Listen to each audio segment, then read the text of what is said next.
Okay, good morning, class.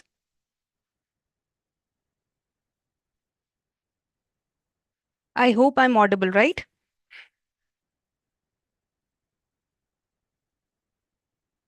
Good morning, Chetak, Rufus, Mahesh, uh, Falgun. Okay, Prathmesh. Okay, everything is fine. Junash, Shubhangi. Okay, Trina. Very good morning to everybody. So, first of all, so sorry for the delay. Actually, I have to travel, from a distance to come to the office. So, sometime it gets late. It's very early in the morning. I did not get the convinced to come to the office. So sometimes it get late. But don't worry. Uh, Again, apologies for the delay. But yeah, I will request you to please, if there is any condition, you just please wait for 5 6 minutes. I'll be here. Okay, I'll be here on time. I'll try to be here on time then from the next time. Okay. So we have to start here today agronomy and field crops part 2. Okay, this is part 2. We have already covered part 1. Okay, before moving ahead, just wanted to know from you guys that have you covered part 1? Have you covered part 1 from the summary sheet, and have you practiced questions? Okay, if not questions, but at least have you covered summary sheet to the extent that we have discussed tomorrow? Okay, very good, Amit. Anybody else? Very good, Arpit. Very good, PA, Subhangi. Very good, very good, very good, Trina. Very well done. If all of you have completed the summary sheet part, okay, oh, someone has raised the hand. Okay, I'll please unmute yourself and say if anybody want to say something. Okay. So very good, Kartike, Prathamesh, and everybody. Thank you. No, very, very well done. That you have a red summary sheet. Now you will get benefit of this. Okay, for sure.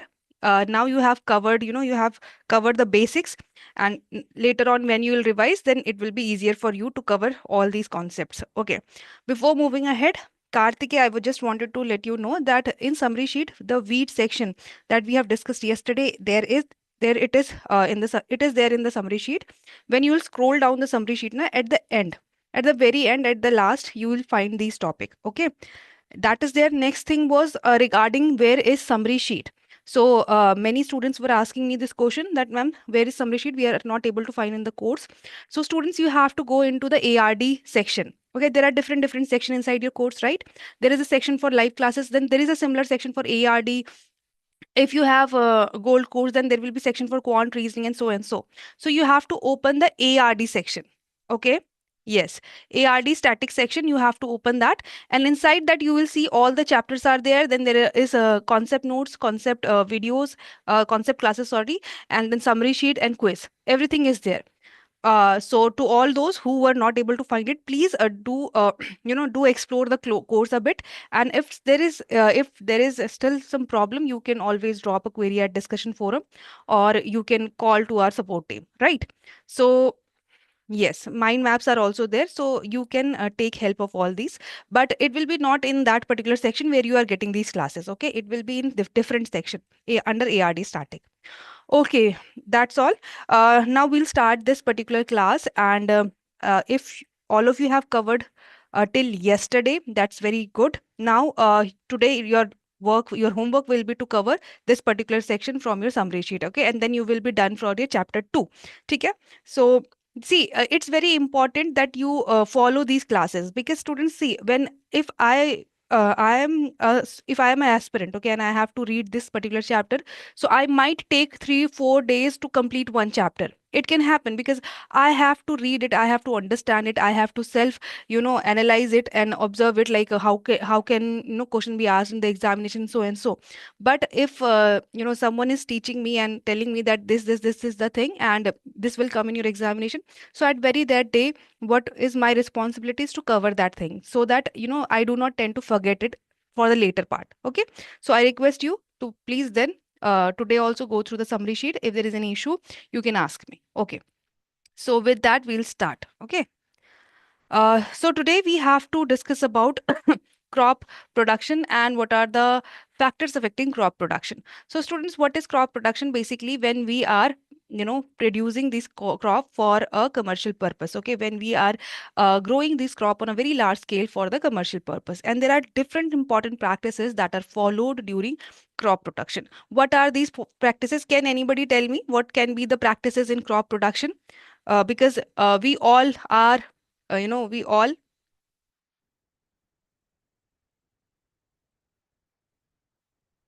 Okay, Kartikeya. So if you had, already printed out the summary sheet, I request you to now do not take the printout of that part, new summary sheet. Just add that weed topic in your previous summary sheet. Okay, that will be there. Okay, Pratmesh is saying till is seed preparation, sowing is there. Okay, Rima is there. Then Anamika is saying sowing seed, very good. Chetak tillage treatment sowing, plowing irrigation. Okay, sowing seed, fertilizer. Very good, very good. Okay, so we are all well acquainted with the little bit, little bit we know.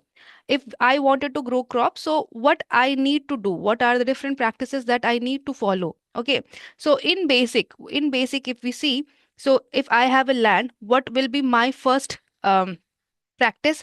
My first practice will be to prepare the soil, right? To prepare the land, because where I'm going to sow the seeds, in on the land, on the soil, right? So this soil need to be in good condition, so that if I drop seed in that soil, that seed can get good environment to germinate, right? So the very first practice that need to be followed in crop production, and that is being followed in crop production, is preparation of soil, right? I think it is clear.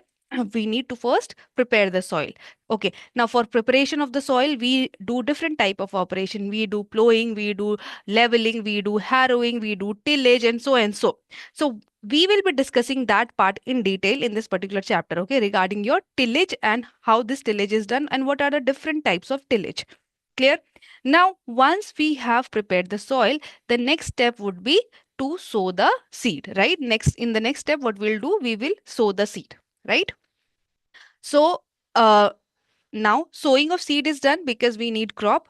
Then what we'll do, we will irrigate the crop. We will irrigate the land, sorry, because see, again, our seed need moisture to germinate, so irrigation is required. And once germination is there, okay, once the seed has attained seedling position and it has attained some kind of height, again we need to irrigate. Okay, so there are frequent irrigation that is required in the field at different time interval, right?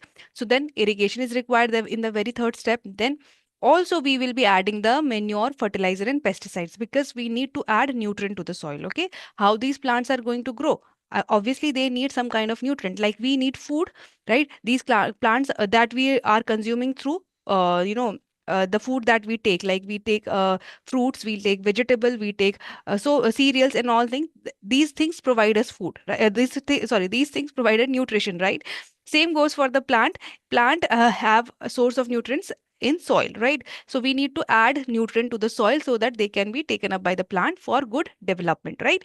So application of manure and fertilizer is there. Then protecting and harvesting the crop, so we need to now protect the crop, so there is no disease infestation, there is no weed infestation, there is no any kind of insect infestation. Okay, so we will protect the crop till harvesting, and once it has attained the harvesting stage, then what will be our next step? To harvest the crop, to take out the economical part from the crop. Okay, and after once we have taken out the economical part, like for say if we have grown paddy and we have taken out the rice, so this paddy need to be stored in a good condition so that it can long last, right? So then comes the last step, that is storage and preservation of these crops. Clear? So these are some important practices that are followed during crop production, right? So I hope it is clear to you, and it's very easy, right? It's very easy. Now let's move ahead to the very first step, that is preparation of soil. Okay, so we will be discussing in this chapter regarding soil preparation, because we are studying about agronomy. And in the very first lecture, in the yesterday's lecture, we have understood that agronomy is not about the crop production, but also about the management of soil, right? So soil is being managed. So how we are managing the soil? Basically, we are doing plowing operation on the soil. So what is this plowing? What is the process of plowing? Here we are breaking the soil. Okay, we are breaking the hard soil and loosening it. So like if I have to prepare a land. So initially what I will have is a hard barren land. I need to break this land, and I need to also uproot all the weeds, all the unwanted plant that are already there on the land, all the vegetation that is already there in land. So for that I will do a operation that is known as plowing. Right? Clear? So plowing is what? It is a process of breaking, loosening soil and turning it over to uproot weeds and aerating the soil. Also, students, aeration is very important, because if our soil is well aerated, then the root development of crop will be good in that particular type of soil, because the root will have enough access to oxygen, right? Now, the aim of plowing is to just, turn a soil upside down. Means we have to just, break the soil and turn it upside down. Also, we have to remove the all vegetation that we have there. Okay. Now, plowing of land separates top layer soil into furrow slices. So basically, when the plowing is done, like this is the field. Okay, so this is a hard soil that we have right now. When plowing is done, okay, so this turn the soil upside down, and during the plowing, furrows are formed. Okay, during the plowing, furrows are formed. This is a furrow. Okay, this is a furrow that is in between part of two lines of plowing. Okay, so these furrows are formed. So now students, this is the diagram of plow furrow. Okay, so there are different section in which this plow furrow has been divided. So first, here you can see is a dead furrow. Dead furrow is the area which is not plowed, because see, machine cannot plow all the part of the field. Okay, so like in this is plowed, this is plowed. If this part remain unplowed, that is called dead furrow. Okay. Now this is furrow. This is furrow. The uplifted part is called furrow, right? So this uplifted part is furrow. In between it, it is a furrow, but it is a dead furrow. Okay. Now once the a part is uplifted, okay, so what will happen? It will form a back furrow also. Means if there is a to implement that is cutting the soil, it will form a furrow, but there will be a back furrow that will be formed along with that. Okay, and this top portion of furrow is known as crown, and this one slice that is being cut by the tillage implement is, or the plowing implement is called furrow slice. Now it is not important, it is not that important to understand these terminology related to furrows, but understand while plowing, furrow slices are formed. Okay, furrow slices are formed. We call that area as a furrow slice, which is being cut by plowing operation. Clear? Okay. So now we will understand how soil is prepared actually. So students, first plowing or tillage is done.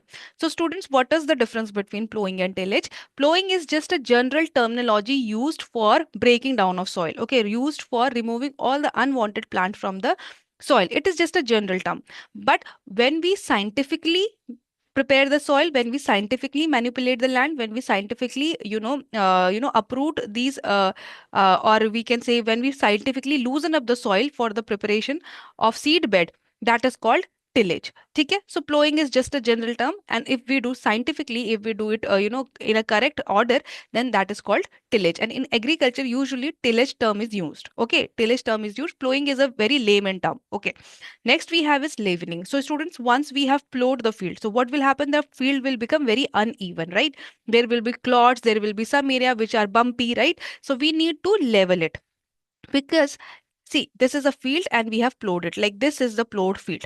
Okay. Now if we do not level this field and just sow the seed here. Okay. Now can anyone tell me what will be the consequences of this thing? If we just plow the land and sow the seed, what can be the consequences? Okay, Rishabh is saying waterlogging. Okay, Chetak is saying seed won't germinate. Okay, anything else? Okay. Uh, Guys, see, I want everybody of you to please participate in these things, because when you will think at your end, you will get more clarity. Okay, just think at your end, even though you haven't studied agriculture before, but just try to answer and try to, think at your one end what can be the consequences. Okay. So Rishabh saying uneven distribution of fertilizer, very good. Not proper gap between plants. Okay. Uneven distribution, uneven water distribution, very good. PS, Anamika is saying uneven growth, very good. Intercultural operation problem, okay. So yes, students, whatever you have mentioned, whatever you all have mentioned, that is very correct and very true. Okay. Yes, some water will get proper nutrition and water, and some will not get. Height of crop will be unequal. Okay. So see, so students, if we leave the uneven land and we just, sow the seed, first thing first, when you will do the irrigation, right? When you will do irrigation in such land, what will happen?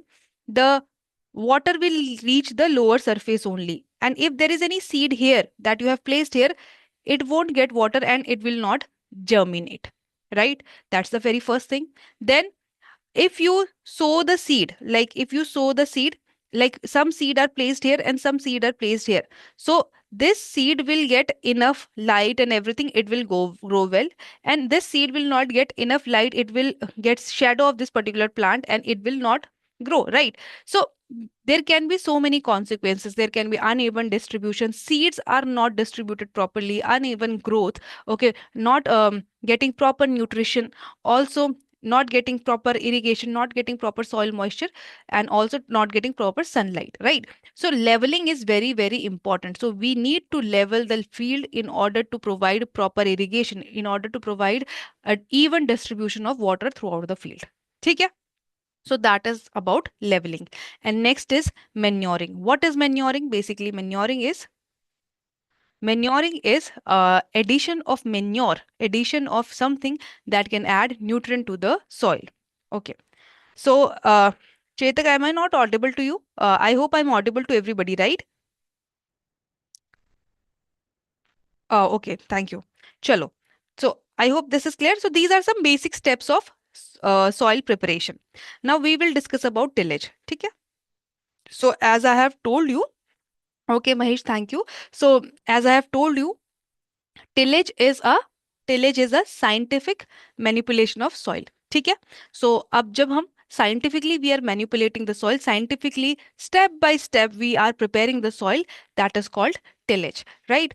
Now this word tillage has been derived from an Anglo-Saxon word which is tilion or tolion, which means to plow or prepare the soil. So it, you have to remember this thing. Okay.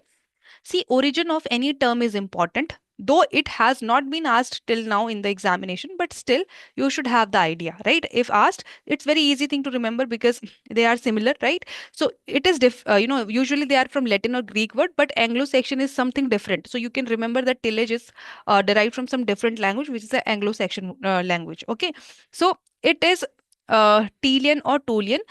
Now, meaning here is to prepare the soil. ठीक है. Why we are preparing the soil? So that we can sow the seed, cultivate it, and raise the crop. ठीक है. So now another important fact about this is that Jethro Tull is a person who is known as father of tillage. ठीक है. This is also important. You have to learn this. And very important term regarding tillage is one that is tilth. ठीक है. Tilth. What is tilth? Tilth is basically the physical condition of soil that is obtained after tillage. Okay. Once we have completed the tillage, so now what that physical condition of soil that you see, okay, the state of soil at that point of time after tillage and everything you have done, that state of soil, that physical condition of soil, that is given term tilth. Okay, this is also important, you have to remember it. Okay, tilth is physical condition of soil after tillage. Jethro Tull, father of tillage, and tillage word is derived from an Anglo-Saxon word tilion tolian, which mean to prepare the soil for sowing of seed. Okay, easy, right? Okay, now we will be discussing about different types of tillage. Is there any doubt till now? Please let me know. Otherwise I'll proceed. Any doubt? If everything is fine, please give me thumbs up. I'll proceed. Okay. Okay, I hope it's fine. Chalo. Now students, देखो. Tillage, you know, the preparation of soil can also be done in various ways. Okay, and there are various purposes, various objective also for which this tillage operation is done. Okay, so based on that, we have different type of tillage, and so based on that, we have classified tillage also, right? So if the tillage is done based on time with respect to crop, like whether we are doing the tillage operation before sowing of crop or after sowing of crop, we have a classification. Okay, we will discuss that in detail. What is that? But understand right here कि we have three classification majorly for the tillage, and I can tell you that there are various type of tillage that is there. Okay, there you will see various different types of tillage, but major tillage operation that are being done, we have to discuss here. First is based on time with respect to crop. So what does that mean? Like whether we are doing tillage operation before sowing of crop or after sowing of crop, we have a classification where there are two types of tillage: preparatory cultivation and after cultivation. Okay, basically it is preparatory tillage or after tillage. You can understand it likewise. Now next we have is based on cropping season. So in which cropping season we are doing this tillage operation. So based on that, we have on season and off season tillage. Then based on modern farming, we have conventional and conservation tillage. Okay, now we'll discuss them one by one. Now, with respect to crop, so students, now comes a very important part. Now, from here, most of the question was have been asked to you in the examination. Okay, so if the tillage operation or the part of tillage operation that is done before sowing of crop, that is known as preparatory cultivation. From the name itself, it is clear that we are preparing the soil for sowing the seed. Okay, so that is preparatory cultivation. Now, preparatory cultivation is also divided into three groups: primary tillage, secondary tillage, and layout of seed bed. Okay, so now see, just you don't need to remember also these things if you have the basic idea behind all these things. Okay, these terminologies are very easy. So first, see, preparatory cultivation means for the preparation of soil, right? Before sowing of seed. Now, what you will do, you have a land. Okay, it is a hard mass of soil. The very first thing what you will do, you will break this land. Now when you will break this land will get converted, the soil of this land will get converted into clods, right? There will be big clods that is formed. Now this very first step, when you have loosened the hard mass of soil into clods, that is a primary tillage. Okay, that is a primary tillage. Easy to remember. Very first operation where hard mass of soil is converted into clods. So that is primary tillage. Okay, that will be the first step to do, right? Now, what you will do? You are not going to sow seed on the clods, right? Now that is not the optimum condition, because again, we need even soil surface. So for that, what we'll do? We will further break down these clods into fine soil. So this clods are further broken down into fine soil. Okay. Now this part is primary tillage and this part is secondary tillage. Okay. So primary tillage is where hard mass of soil is broken down into clods, and after after clods are formed, so clods are converted into fine soil, that is secondary tillage. Okay.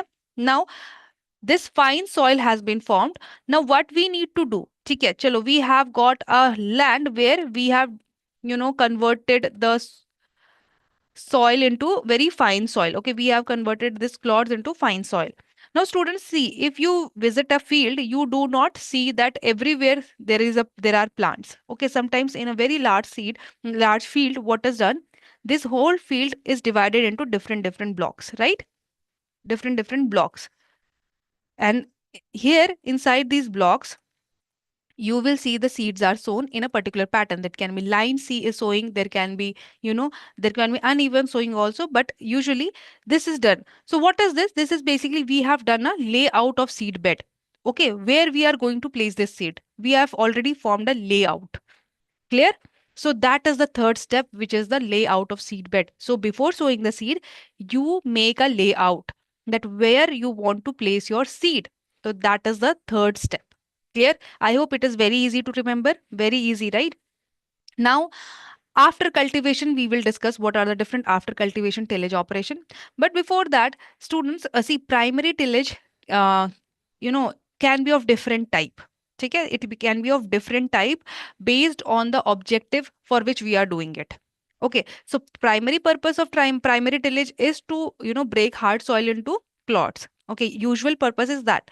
But sometimes students, we need to do deep tillage. Means we are doing a primary tillage. Means we are breaking the hard soil into clods. But for say if I have to grow cotton, which is a deep rooted crop, right? So what I'll do, I'll go for deep tillage. Means I will loosen up because see, for say this is my field, okay, and this is, the depth where the root will grow. This is the underground part where the root will grow. For say if I have just done tillage operation to first 1 meter of soil. Okay, I have just converted this soil into I have just turned this soil of up to 1 meter depth. But if my crop root goes beyond 1 meter, then what will be the case? And for say if this soil is very hard, obviously it will be hard, right? So this soil will be very hard here. So what I need to do, I need to go for deep tillage also. Means I have to dig more than 1 meter so that when I grow cotton, the cotton root can penetrate deep inside the soil. Okay, so this tillage is known as deep tillage. See, it is a primary tillage, but objective is different. Objective is to grow deep rooted crop. Okay, for that, what we'll do, we will, go for deep tillage operation. It is a primary, but a deep tillage operation. ठीक है? I hope it is clear. Next is subsoiling. So students, what is subsoiling? Sometimes, see, we need to break hard soil into clod in primary tillage. But again, if for say there is any hard pan is what? Let me tell you. Sometimes, due to compaction of soil, there is so much compaction in the soil that there are some hard pans formed. Hard pans are basically, you can say, like which are not these are the hard layers which are not easily penetrated by the root. Or what can happen, is the water can also not penetrate through these hard layers. So these hard layers are formed inside the soil. Now, if we have to again go for deep rooted, or for say we need to, because these hard pans are not desirable in the soil, because again, there will be, we will provide irrigation, and if this water do not go deep inside the soil, it will remain stagnant there. Again, it will remain stagnant, there will be no oxygen, and again it will hamper crop root. So we need to break this hard layer of inside the soil. Okay, that is called hard pan. Okay, this is hard pan. Okay, so now to break this hard pan, the type of primary tillage operation that is done is called subsoiling. That is the thing. Okay, objective is different. Just objective is different, that here we are doing primary tillage operation, but along with that we are breaking hard pan. Clear? I hope it is clear. Yes, Sahil, absolutely correct. That is due to heavy use of machinery, the soil get compacted and these hard pans are formed. Okay. Now, next is year-round tillage. So, students, again, okay, Karthike, subsoiling is what? See, in some soil, hard pans are formed. Okay, Karthike, see, in some soil, due to compaction, sometimes, usually what happens for this tillage operation, we use heavy machineries, over and over again and again over the piece of land. So what happens, the soil get compacted. Okay, the soil get compacted, and sometimes this hard pans are formed inside the soil. And once these hard pans are formed inside the soil, it will not allow root to go deep inside the soil. Also, it will not allow water to go deep inside the soil.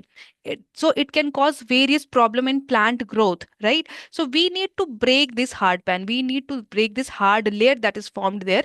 So for that, the tillage operation that is done is called as subsoiling. I hope it is clear. Okay. Okay. Then we have year-round tillage. What is a year-round tillage? Basically, students, see, you have, sown a crop, and within one growing season you have harvested it, right? Now once you harvest the crop, what you see, again, the soil is not not fine, it is again hard. Okay, because till harvesting, the soil again become a hard mass, right?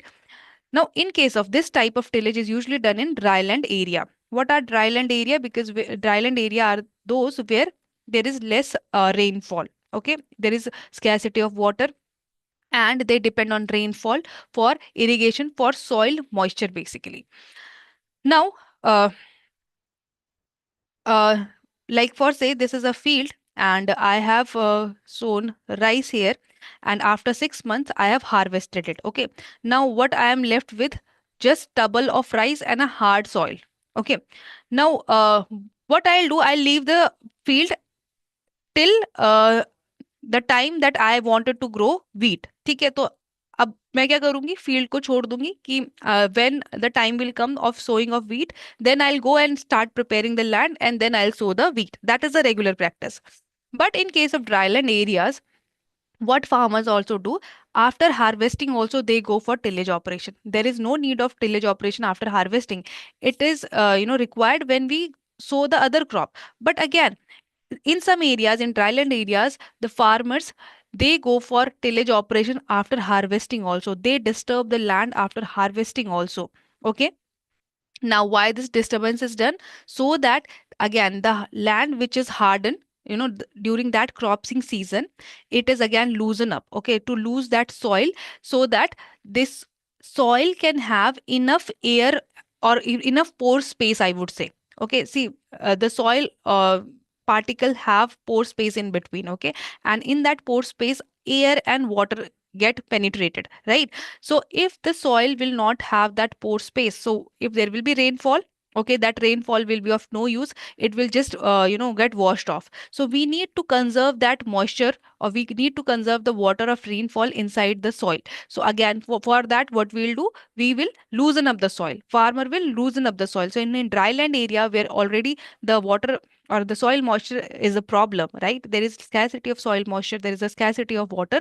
So farmer need to conserve this rainfall. So for to conserve that rainfall, what farmer do after harvesting also, they go for tillage operation, and this land, they loosen up the soil. There is enough pore space, and whenever there is rain, that rain get penetrated inside the soil. Okay, and that moisture is used for second crop. That moisture is used when we grow second crop. Clear? I hope it is clear. Yes.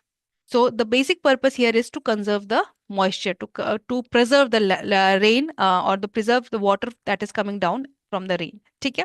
I hope it's clear now. चलो. So this is about your based on time before sowing of crop, that is preparatory cultivation. Now let's move to the second, that is after cultivation. But before that, students, we have primary tillage implements. What are primary tillage implements? So again, very easy. Tillage implement which are used to do primary tillage.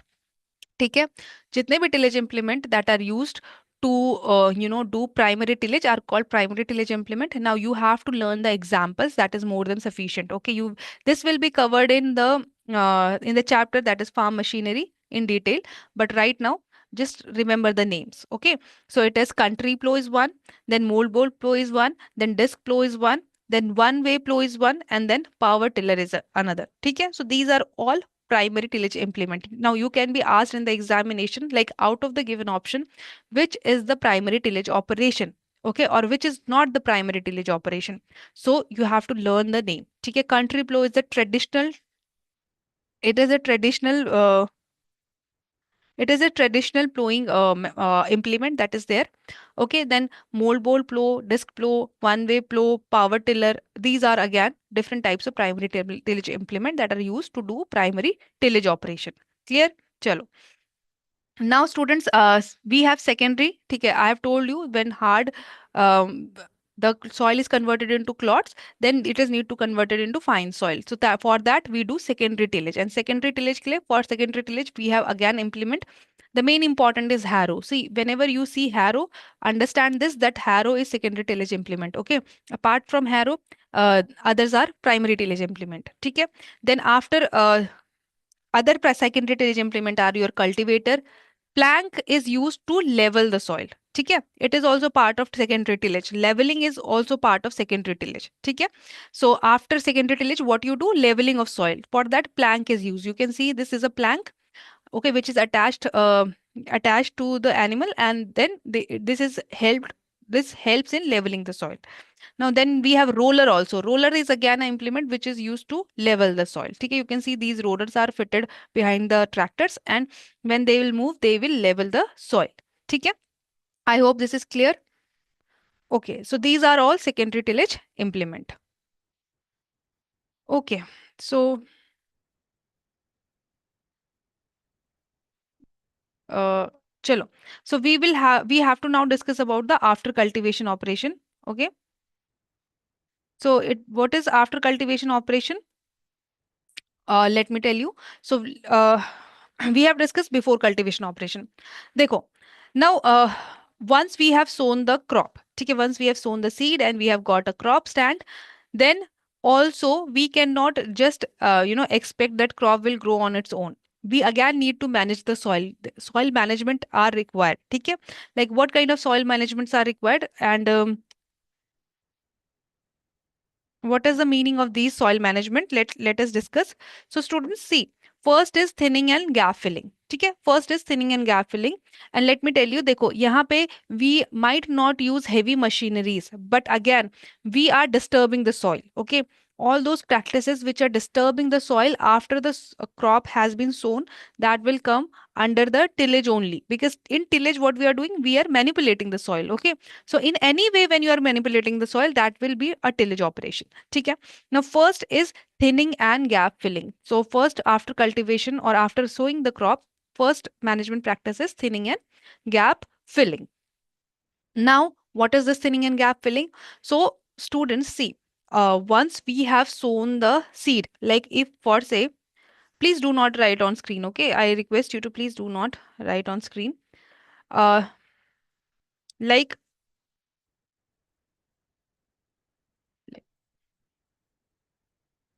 okay, so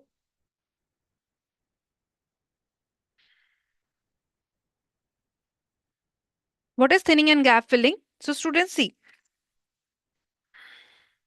thinning and gap filling is what? When we have a land, okay, ठीक है, we have prepared it, ठीक है, we have done primary tillage operation, secondary tillage operation, layout of seed bed, we have sown the seed, and we have a crop stand. Okay, uh, if for say I have not followed any sequence, like I have not followed any line sowing or any kind of particular sequence. I have just simply thrown seed on a field and I have got this mixed crop stand. Okay, mixed crop stand.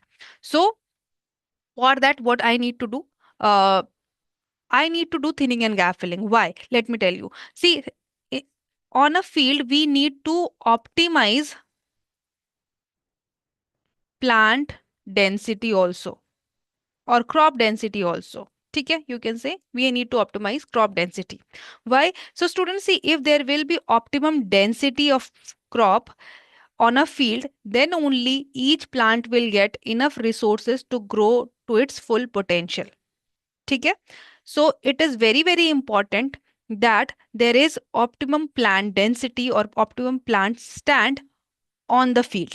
ठीक है, so if I have this kind of field, and like for say here, the plant density is very high, means there are more plant per square meter. Okay, and here the plant density is very less. Okay, in this part,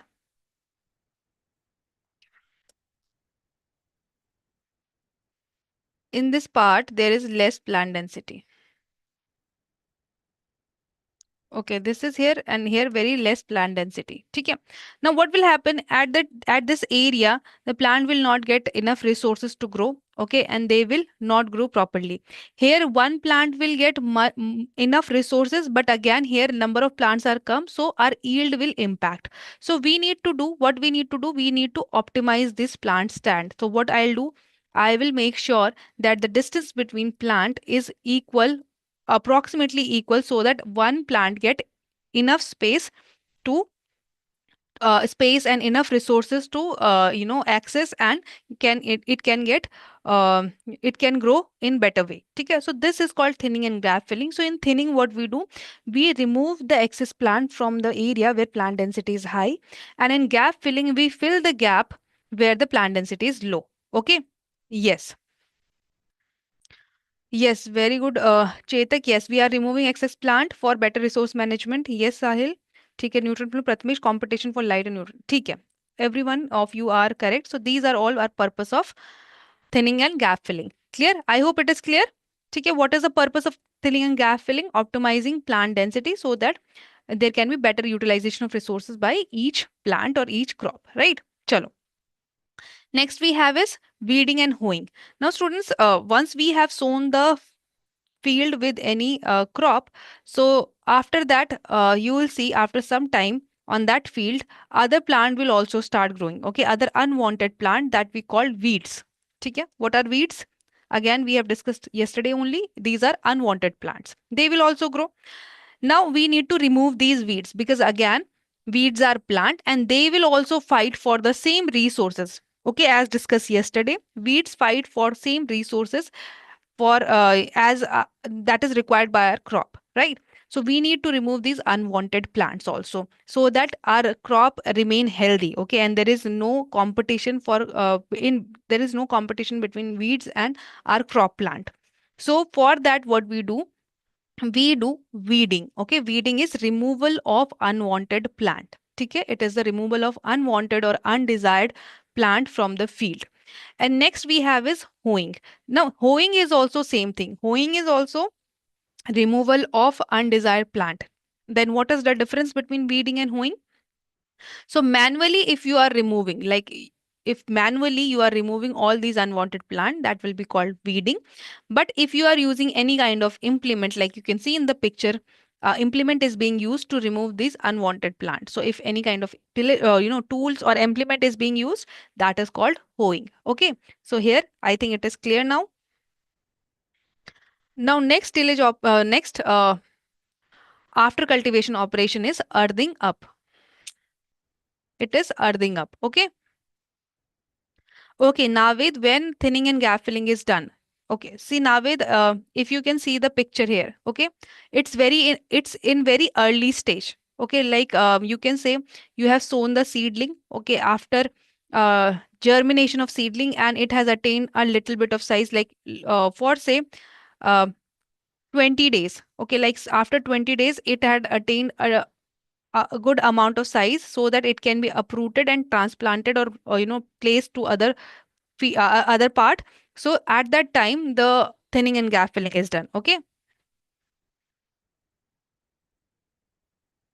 Okay. So next after cultivation operation is earthing up. Now students, in some crop plants, okay, extra support is required or sometimes um the we need to add more soil volume to the base of the plant. You can see here this is a potato plant, okay, and this farmer is adding more soil to the base of this potato plant. Now the purpose of doing this can be different. Okay, so in case of potato or tuber crops, okay, in case of tuber crops, so at the time of a tuber formation means at the time when this plant will start forming tuber, more and more soil volume is kept at the base of plant. Why? Because if we do so, due to this operation the tuber grow well, okay, there is a good growth of tuber due to adding of the soil volume. ठीक है, so to increase the yield of tuber, for that this practice is done. Okay, again we are disturbing the soil. Okay, so it will come under after cultivation tillage operation, right?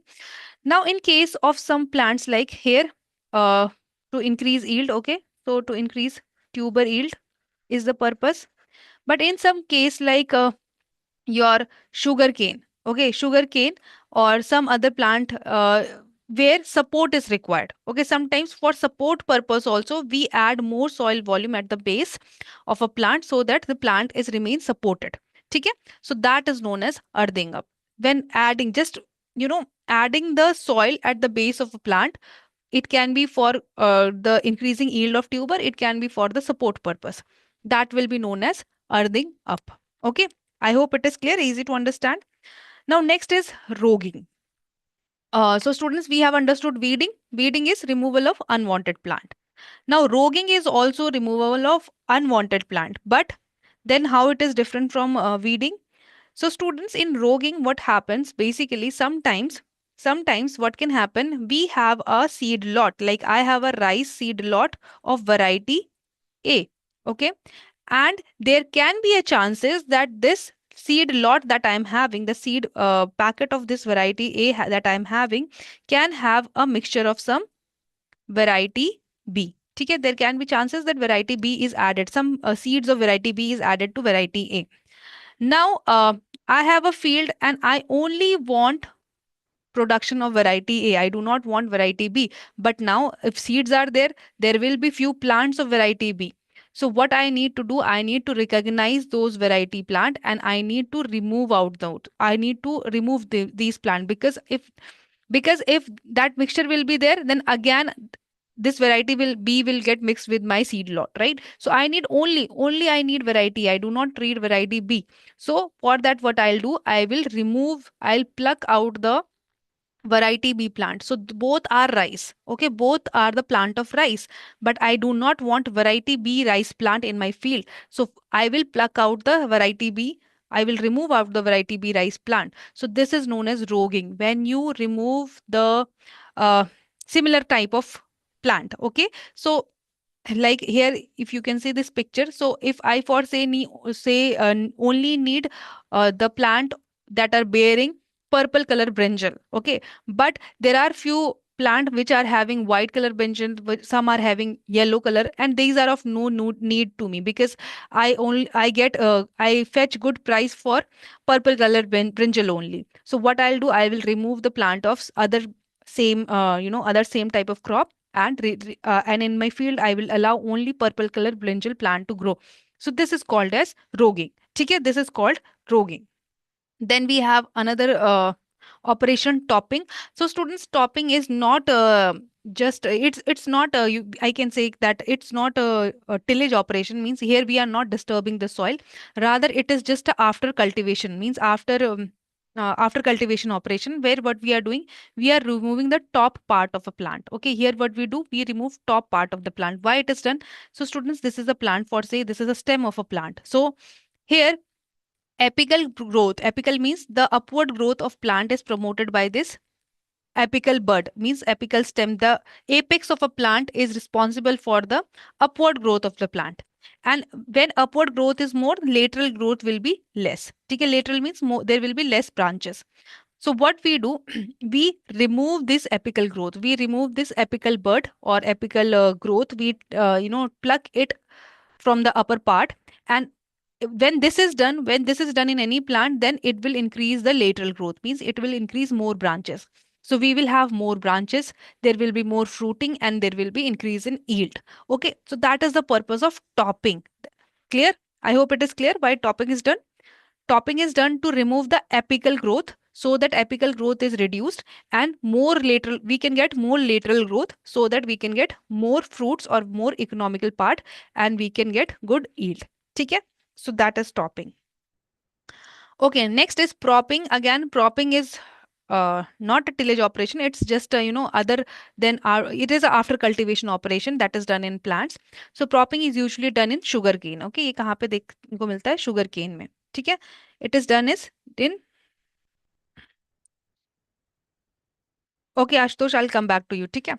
So propping is done in sugarcane. Sugarcane में what we do, we make, we tie a group of sugarcane, like we tie 10 12 sugarcane together. Okay, so this is done usually so that if there will be only single sugarcane and there is high wind velocity, that will fell off. Okay, so if we'll tie the bundle of, we'll make bundles of sugarcane and tie them together, they will provide support to each other, and there will be less chances that this sugarcane will fall off, right? This sugarcane will fall off due to high wind velocity. So that is the propping, basically to provide support. Okay, this is done. Then we have a detrashing. Detrashing is what, as the name is itself is suggesting, that we have to remove the trash. So this is a field of sugarcane that you see in the picture. So here what can happen, the sugarcane is a very long duration crop. It can take 18 months to 18 months to ripe, and after 18 months we harvest the sugarcane. So with time, what will happen, the old leaf will fall on the ground in between the sugarcane, in sugarcane, this the empty part of the ground which is there. So their old leaves can fall off, right? And these old leaves can can be the place where all your disease insects can propagate, and that can affect your main crop. Now we need to remove these dead old leaves, because again we do not want any kind of insect infestation in our field. We do not want any kind of disease infestation in our field, right? So for that, detrashing is done. So detrashing is again what? It is a removal of all the trash, right? It is a removal of all the trash from the sugarcane field. Clear? Okay.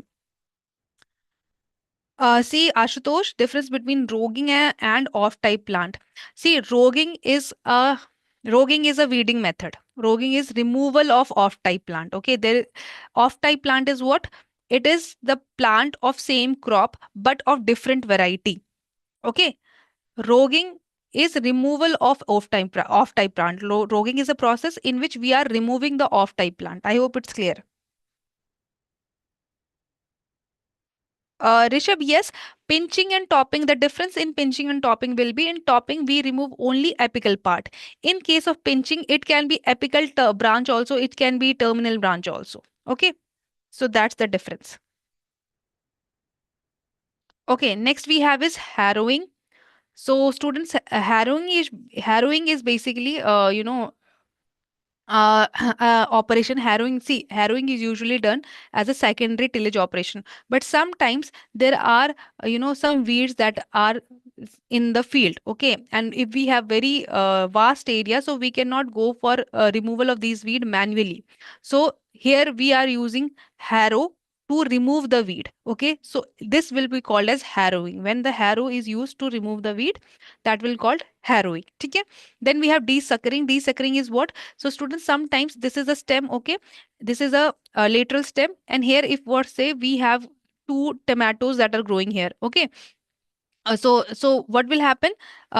This sometime what can happen, from here a lateral a lateral stem can grow. Okay, and we need to remove this, because what will happen if, like, here are also like one tomato is about to grow. So now this photosynthate, okay, the food of a plant that will get distributed, and these will be not of full potential. These will not grow up to its full potential, and it will get distributed. So what we need to do, we need to remove this. We do not want extra. We want if we have, like, yeah, here we have four tomatoes growing. So if we have these four tomatoes, that they are should be of optimum size, and they are should be of good quality. Okay, we do not want to we do not want extra. We do not want five tomato of only small sizes, which are not which are not economical, or which will not fetch good price to us. We want we these four tomatoes of very optimum size. So we do not want the distribution of food inside the plant. So for that we do desuckering, where is we remove extra stem or extra branch from the plant. Okay, so that is desuckering. Now next we have is, we have completed this classification. Next we'll do on season and off season tillage. Okay. Okay. So till now, is there any confusion? Please let me know.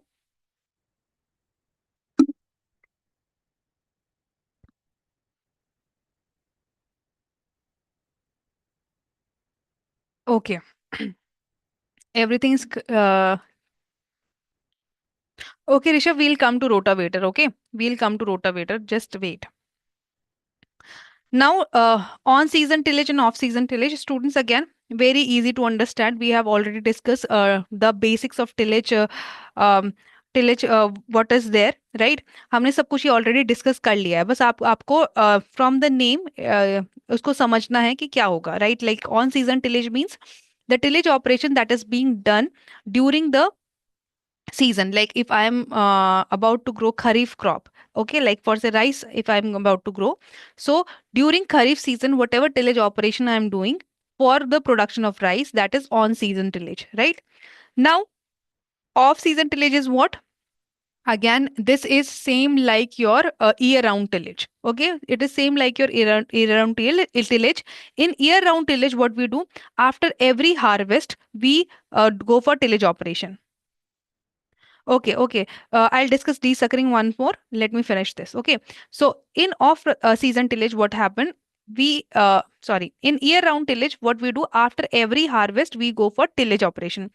In off season tillage, what we do, once the season is complete, once my rice season is complete, I have harvested the rice. Now, I am about to grow wheat, right? So after harvesting of rice, I will go for off-season tillage. So there will be off-season tillage operation that I will be doing. Again, this is done in dryland area, and the purpose is same, is to conserve the moisture. Okay, so that will be off-season tillage. Clear? Okay, so desuckering is what? Let me tell you. So students, see here you can see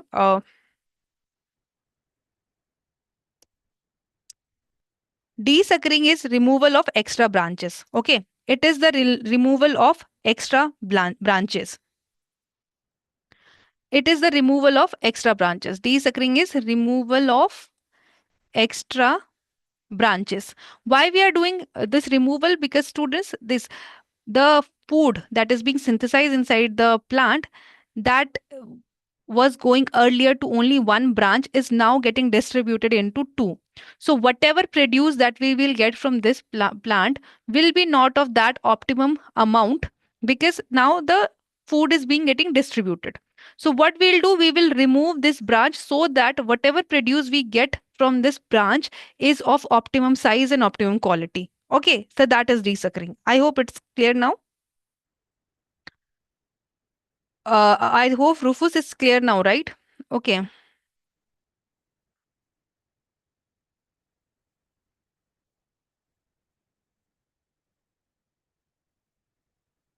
Okay, on season and off season tillage. Pallavi, wait, I'll come to you. Okay, so on season tillage and off season tillage. See, students, in on season tillage, on season means again during the season, during the growing season, if we are doing any tillage operation, that is on season tillage, right? Off season is what? Once the season is completed and I am again doing the tillage operation, again the purpose will be same, to conserve the soil moisture. Okay, off season tillage means what we are doing during the off season, we are losing this, we are loosening up the soil so that the moisture can be retained in the soil during the off season, during the time when there will be rain, and that rain can penetrate, the water of the rain can penetrate inside the soil. Okay, that is the off season tillage. Okay, Pallavi, in these classes, any update from your previous?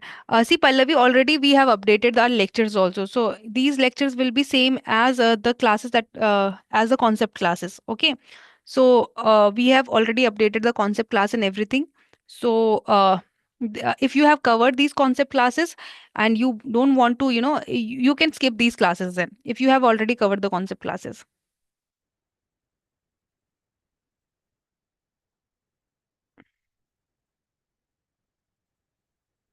Sahil, see, there are so many practices done during in dryland areas. See, we are discussing one of it. Okay, there can be better thing than off season tillage. There can be better thing than pera utera. But Sahil, understand one thing. If for doing pera and utera again, pera utera is only possible where we are growing rice or where we are growing the crop which need enough water, or the area where we have enough water to supply for the later part. Okay, so pera utera does not means, yes, it do means that we are utilizing the soil moisture. But again, if in case of rice, in dryland area, you can't expect rice to grow because there we do not have that much amount of water, right? So pera utera is can be done, but again, there is no moisture availability of that much amount ki these can be done. There will be always a better practice than other, and there are different types of practices followed. We are just discussing one of it. Okay, so this is done. Now we'll discuss conventional and conservation tillage. Okay. So students, conventional tillage is what? It is just nothing. It's just the conventional practices of doing tillage operation. Like when we are following all kind of primary tillage operation, all kind of secondary tillage operation, all kind of after tillage or after cultivation operation, then everything, leveling everything. When we are using everything, okay, all steps are being followed. That is a conventional tillage. Means we are using conventional method of tillage. Okay. And what is conservation tillage? Now, students, see, conventional tillage has its own impact. Okay. So, what are the impact? Can anyone tell me what are the impact of conventional tillage? Any one of you? What can be the different impact, or what can be the harmful effect of conventional tillage? Okay, very good. Soil erosion is there. Anamika, very good. Okay, all those who are watching on YouTube also can answer. Okay. Okay, disturb beneficial organism, hard pan, soil, water loss, chemical residue will be left. Okay, killing useful microbe, hard pan in subsoil. Very good. ठीक है. So very good. So you all have told me the disadvantages, or I would say the drawbacks of conventional tillage. ठीक है? In conventional tillage, what is usually there? We are exposing the entire land. Okay, we are exposing the entire land. We are tilling the entire field. So at if you see the area, if you see the field, ठीक है, we usually go for line sowing. So you will see the plants are sown in line. Okay, so here plants are there. But during tillage, what we do, we till entire area. We not only just see, we need to prepare the land or the soil for plant or seed germination, right? For better plant growth. But when we go for tillage, we till entire field. So what we are doing, we are exposing entire soil of our land. And when we are exposing, and that too, we are loosening the soil. What will happen? That will impact, or that will increase the chances of soil erosion. Okay, our soil erosion can be done.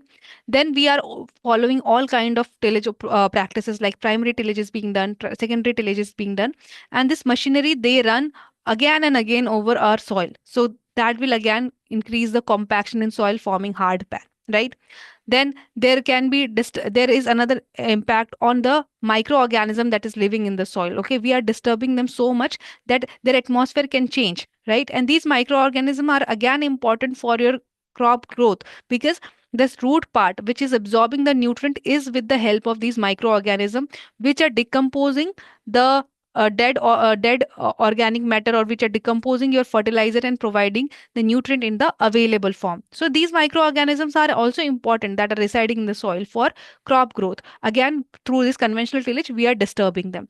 So there are so many harmful impact of conventional tillage. So for that, we need to move to the conservation tillage. Now, what is conservation tillage?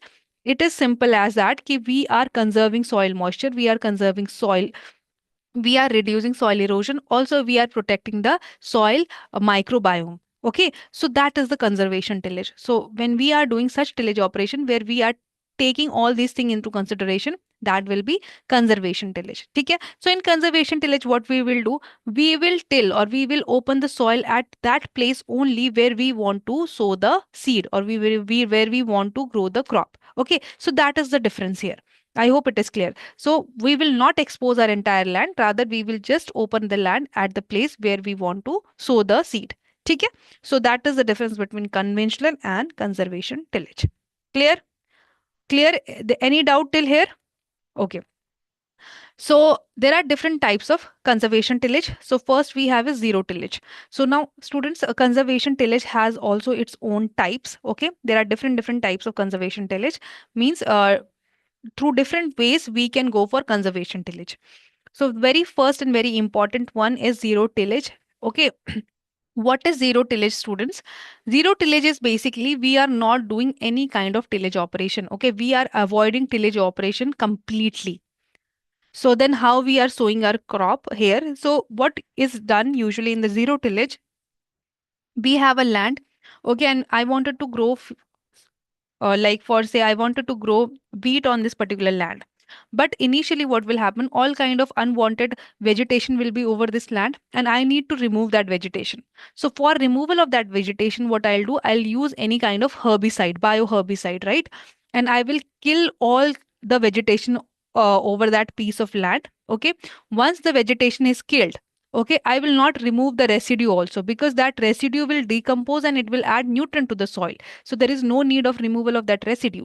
I will just kill the vegetation, and I will just open the land at that point where I wanted to sow the seed. I'll just sow the seed. Okay, I'll just sow the seed in the field. Like here you can see line sowing is done. In those line, I will drop the seeds. Okay, and that's it. I'm not doing any kind of tillage operation. That is my soil preparation, and I have sown the seed also. And only what you will do at times when nutrients are required, like for say if there is a deficiency of nitrogen, or there is a deficiency of any kind of nutrient, you will just give the nutrient, you will just provide the fertilizer or manure to the soil Rest you will not do any kind of tillage operation. That's why zero tillage is also known as no till operation, no tillage or no till. Okay, so zero tillage is also called as no till, right? So because here we are avoiding or we are removing this tillage operation completely from our crop production list, right? So this is the zero tillage. Next we have is stubble mulch tillage. Stubble mulch tillage is what? Students, again, here what we do, we all the stubble of previous crop is allowed to stay on the field. So we do not remove the stubble from the field. Rather, we just keep that stubble on the field and we just, open the land. We just till the land at place where we want to sow the seed. Okay? So this is known as stubble mulch tillage because this stubble will act as mulch. What is mulch? Mulch is something, again, I have told you yesterday also, something that is covering your soil. Okay, and it is helping in conserving soil moisture. It is helping in reducing soil erosion. Okay, so that is mulch.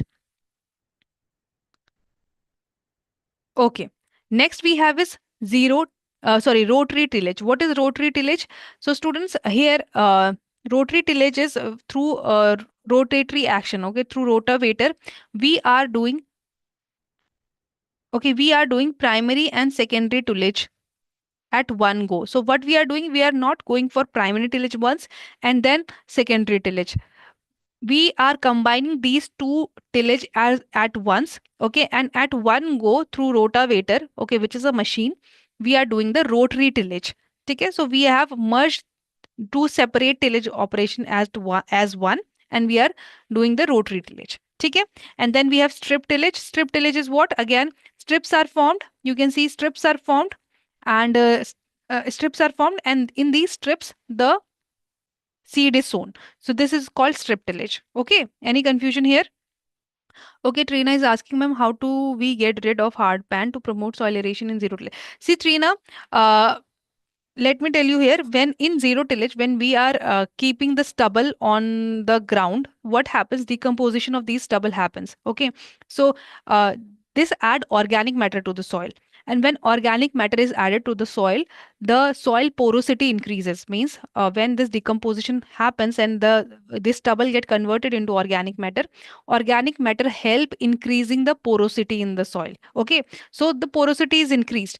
But yes, if we have to grow any deep rooted crop, and if in on that soil we have hard pan, then we have to go for the conventional tillage. Okay, we have to get rid of that hard pan first and then sow the soil. But if it is not, hard pan is not our problem, means we do not, on our soil there is no hard pan. Okay, in our soil there is no hard pan, then we can go for zero tillage. Okay, stubble mulch tillage. Stubble mulch tillage, देखो, from name itself understand. Stubble means we keep the stubble on left on the field. ठीक है, we leave the stubble on the field and we just open the field at point where we want to sow the seed. Okay, we just open these furrow or these lines, I would say, and here we sow the seed. Now, why this is called stubble mulch? Because this stubble that remain on field will act as a mulch. Mulch means covering the soil. So whatever soil moisture will be there in soil, that will remain conserved. It will not be evaporated. So that's why stubble mulch is given here. Okay.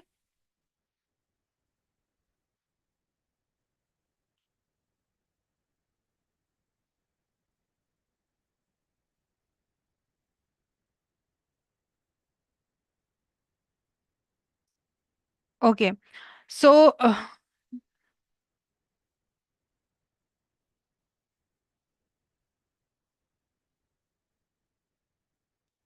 see, Mahesh, regarding that, I do not have that much information right now, okay, regarding Pusa decomposer. But see, stubble mulch basically, देखो, usually this stubble mulch is promoted where the stubble can add something to the soil. ठीक है? Usually the fires that are there in the Punjab region, that is after the Kharif season, right? So the Kharif stubble is of no use. Okay, it cannot be used for the for feeding the livestock because it do not have any nutritional value.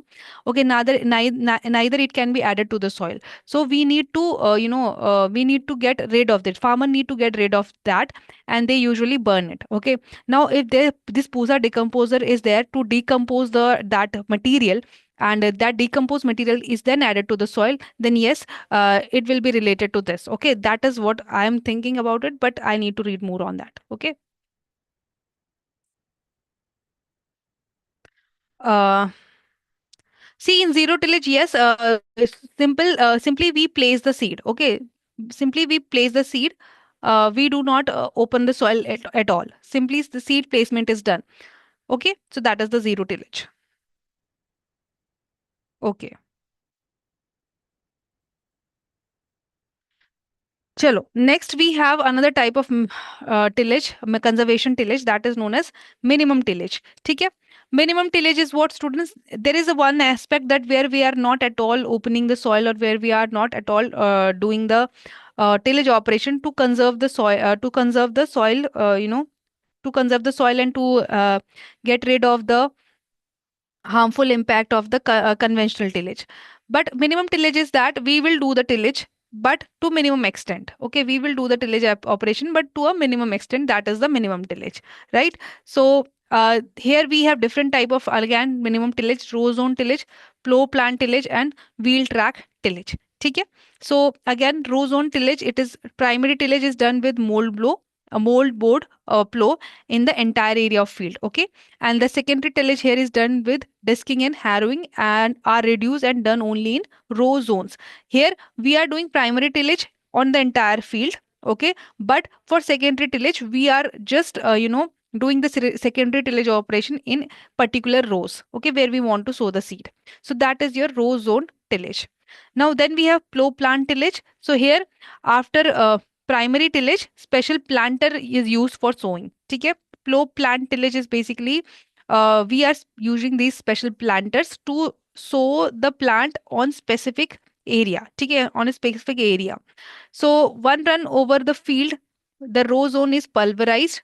ठीक है? And the seed are sown by the planter. So again, we have minimized the tillage operation. At one run, we are also pulverizing, means we are also providing the secondary tillage. Also, we are planting the seed. So that is plow plant tillage. Then we have wheel track tillage. So here primary plowing is done as usual, but tractor is used for sowing. The wheel of tractor pulverize the row, and in that area where the wheel has pulverized the soil, there we are going for sowing of seed. ठीक है? So these are nothing. These are just a different type of minimum tillage operation, and usually they are not asked in the examination, but you should have just idea. Okay, if that is there in the exam, you can tick the correct option. So just have, again, there are different type of tillage you will see, but whatever is mentioned in your summary sheet, do have the understanding of all these. ठीक है? What is there in these tillage operation? Now then we have a special type of tillage also, students, that is done for some special purposes. So first is clean tillage. So clean tillage is what we are doing this for cleaning the area. Like for say we have orchard, okay, and this is a guava orchard. In between orchard, if there will be stubble, if there will be any kind of debris, or like the detrashing that we have seen in sugarcane. So again, we remove that extra dead debris or extra material from in between the rows of plant, so that it our field remain clean and there is no infestation of weed or insect. That is clean tillage. Next we have is blind tillage. So students, what is the blind tillage? Again, this is, as you can see in the picture, this is a potato field. Okay, this is potato field where you can see furrows are made, and on that furrow potatoes are grown. But inside these furrows, after some time, you will see the soil. Here you can see the soil has become compacted due to continuous irrigation. The soil will become compact, as well as there can be the chances of infestation of weeds. So we need to loosen up the soil again, and also we need to remove this soil, remove these weeds. So for that, blind tillage is done. Okay, blind tillage is done. Then we have wet tillage or puddling. So this is a special kind of tillage which is done in rice. Okay, now from here, question was asked to you in your phase 2. puddling was asked. Okay, there was one whole paragraph given, and there was one question from that paragraph, and answer to that question was puddling. Means the tillage operation which is done for rice, that is puddling, and it is also known as wet tillage. Why it is called wet tillage? So here what we do, we first, fill the field with water. We fill the field with water, as you can see here, and then we do the tillage operation. So by that, what we are doing, we are mixing the soil and water together to form a mud-like condition. Okay, and in that mud-like condition, then this rice transplanting is done. So this is called puddling or wet tillage. Clear? I hope it's clear, right? Okay, now we'll discuss about the factors affecting crop production. We have discussed the very first topic, that is soil preparation part. Okay, now students, there are different factors that affect your crop production. There are some internal factor, there are some external factor. So till now, if there is any confusion, please let me know. Till now, everything is fine, everything is clear. Just let me know. Otherwise, I'll proceed to further topic. ठीक है, fine. Everybody, please.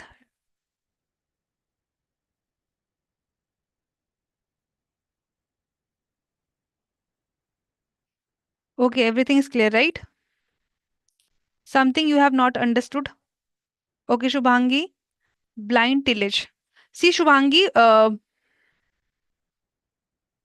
what is blind tillage? Blind tillage is, see, blind tillage. Okay. So, when you are doing tillage operation over the crop, you can see here this machine is running over the crop. Okay. So, sometimes due to frequent irrigation and also, due to frequent irrigation, your soil can become hard. Okay. The soil can become hard, it can become compact. Also, there can be weed infestation in between these furrows you can see here. Okay, so for that we need to first loosen up the soil. Also, we need to remove these weeds. So for that we go for tillage operation over the crop. Okay, like blindly you are running, not exactly blindly, but you are running a machine over the crop. Okay, so that is called blind tillage. Okay, that is called blind tillage. Okay. So okay, यहाँ तक सबको clear है? Okay,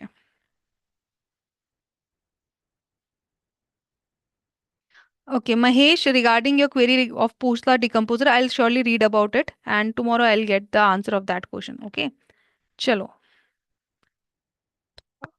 Okay, so we were discussing about the factor of crop production. So for factor of crop production, we have internal factors and we have external factors, right? So internal factor is related to genetic or the heredity trait of a particular crop, and external factor is the environmental factor, which include your climate. Edaphic means all the soil related factors, then biotic, physiographic, and socioeconomic factor. So first, let us discuss the external factor, and among that, first we'll cover climatic factor. So students, your climatic factor play a very important role in crop production. Again, climate is very important. Okay? Tomorrow also we have discussed about photosynthesis. So we discussed sunlight is important, right? Water is important for photosynthesis to happen because plant is ultimately going to make food, right? For itself with the help of sunlight, with the help of water. Also, the temperature around the crop is also very important. See, there should be a optimum temperature for each crop. So we see some crop grow in hot season, some grow in the cold season. Why that happened?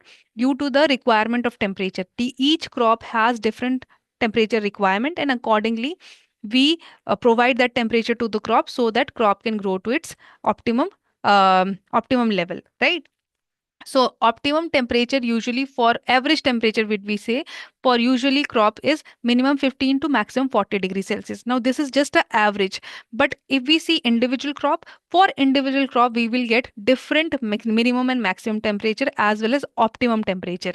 What is optimum temperature? Optimum temperature is the temperature where the plant can grow optimally. Okay? So then we have relative humidity. So students, relative humidity is also again very important factor. There should be approx 40 to 60% relative humidity because relative humidity is also a driving factor for photosynthesis. If there is, high relative humidity in atmosphere, what will happen? The plant will not transpire. Means plant need to remove out the excess water to in order to control the temperature around it. So what plant do? Plant do transpiration. It is the removal of excess water. So in order to maintain the temperature around it. See, ठीक है? So that is the reason why we feel cool. जब गर्मियां होती है तो पेड़ के नीचे बैठने में ठंडा क्यों लगता है? Why you feel that cool? You because plant is maintaining their temperature, so that is again through transpiration. But अगर relative humidity पूरी 100% हो जाएगी, so plant will not be able to transpire, क्योंकि अब सराउंडिंग में जब 100% वाटर वेपर है, so plant will not able to remove that excess water from their body. So again it will hamper the plant. So there should be optimum relative humidity in the surrounding. ठीक है? And अगर relative humidity बहुत कम भी हो जाती है, like there is less relative humidity surrounding the plant, what will happen? There will be excess transpiration and plant will lose more and more water. So both the condition is not required. So there should be optimum relative humidity. ठीक है? Precipitation very important. It is a source of water, right? So precipitation is like, what is precipitation? In any form when water is coming back down to the earth's surface. It can be rainfall, it can be snowfall, it can be hail, okay, it can be drizzles. So precipitation क्या है? Important source है for water to return back to the earth's surface, and precipitation से ही soil में water जो soil moisture है that is increased, right? Next we have is solar radiation. What is solar radiation? The sunlight. Okay, it is important for photosynthesis. We have already discussed yesterday. Then wind velocity. So students, there should be optimum wind velocity, because if wind velocity is very much high, then what will happen? The plant will fell off, right? And if it is too less, then that is again again a problem, because there should be optimum wind velocity to circulate the air around the plant. Okay? Then atmospheric gases. So concentration of oxygen, concentration of carbon dioxide is also important, because we know carbon dioxide is taken by the plant and oxygen is released. So it is very important that optimum amount of these gases is present. Also nitrogen, which is important source of nutrient for the plant, right? So due to nitrogen fixation, this nitrogen get fixed into the soil, and that nitrogen is taken up by the plant. So it is important that we have optimum amount of gases also in the atmosphere and in the soil also. ठीक है? For proper plant development or for proper growth, plant crop growth. So as I was telling you, in temperature we have different crop having different minimum and maximum temperature. For rice, you can see minimum temperature is 10 and maximum is 36 to 38, because rice is a you can say warm season crop, right?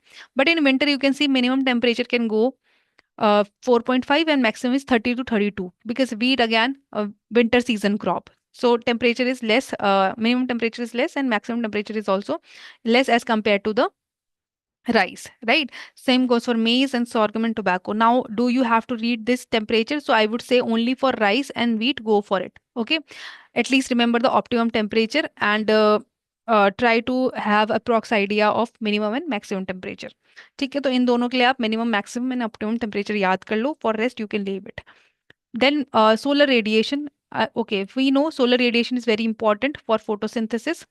Now students, what is photosynthetic effect? So solar radiation is basically used by the plant to make food. So that is photosynthesis, right? Now there is some optimum radiation that should be there in order to make food. So that is known as photosynthetically active radiation. ठीक है?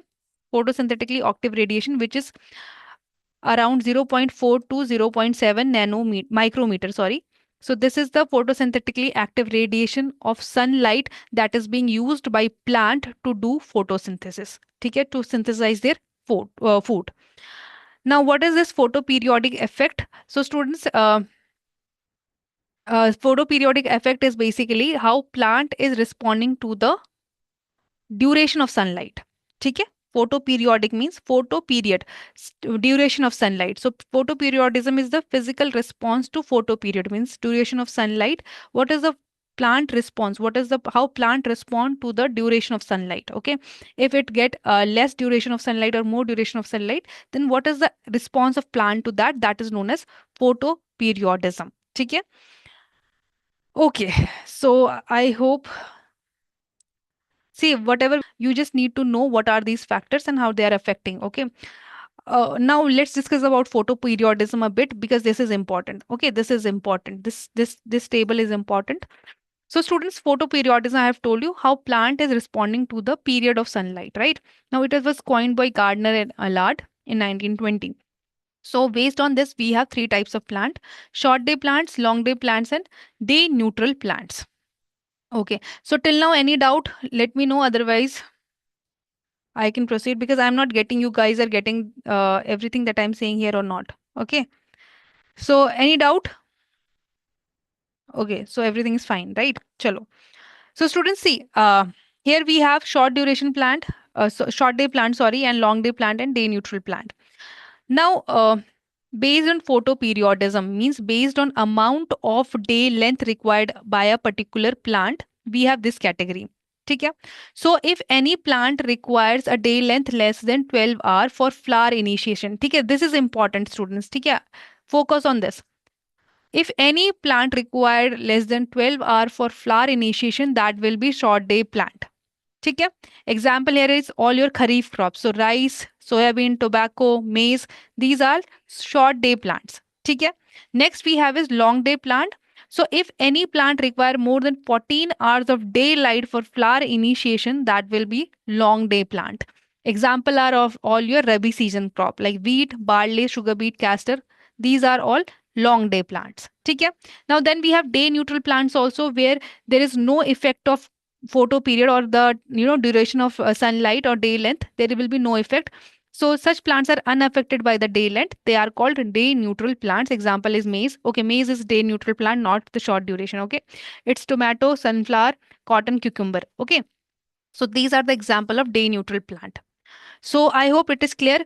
Now there is a question for you, that rice is a kharif season crop. Okay, it is a kharif season crop. And in Kharif season, we have usually longer days. So then how come it rice is a short day plant? Now this is a question and you have to give me the answer.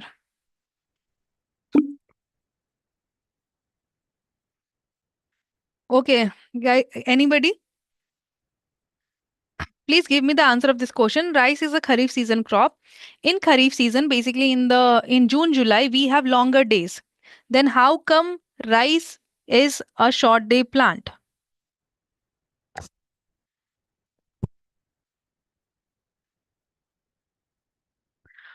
Okay, so Anamika, it is harvested in October, November. So what's the relation of harvesting with the day length? Okay. SDS said flowering time. Okay. Anyone else? I want everybody to please reply to this question. Okay.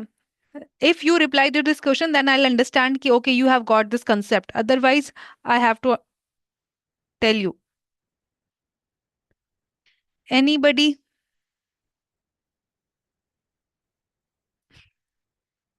Okay. Sahil saying cloudy days. ठीक है. Okay, Rohan, if it's there, I'll just make a correction here. Okay, I'll tell you about this tomorrow. अगर sunflower summary sheet में long day में लिखा है या ये short day में लिखा है, इसके लिए I'll just check and tell you. Okay, it's about the sunshine hours and generally winter and yes, very good, Anamika. Okay, Anamika and I think Anamika and SD has said this thing that see, it's about flowering time. Okay, it's about flowering time. Though at the sowing time, like in June, July, the day length are very long. Okay, the time duration of a day is very long. It is more than 14 hours. But at the time of flowering, which is usually during the September or October time, the day length become the day length reduces. Okay, the day length reduces. That is why it is a short day plant. That is why it is a short day plant, because for flower initiation, this was the point that you have to pick here, that for flower initiation it required less than 12 hour. That is why rice is a short day plant. Okay, so that's the concept behind it. Okay, I hope now it will be clear to all of you. Is it clear now? ठीक है.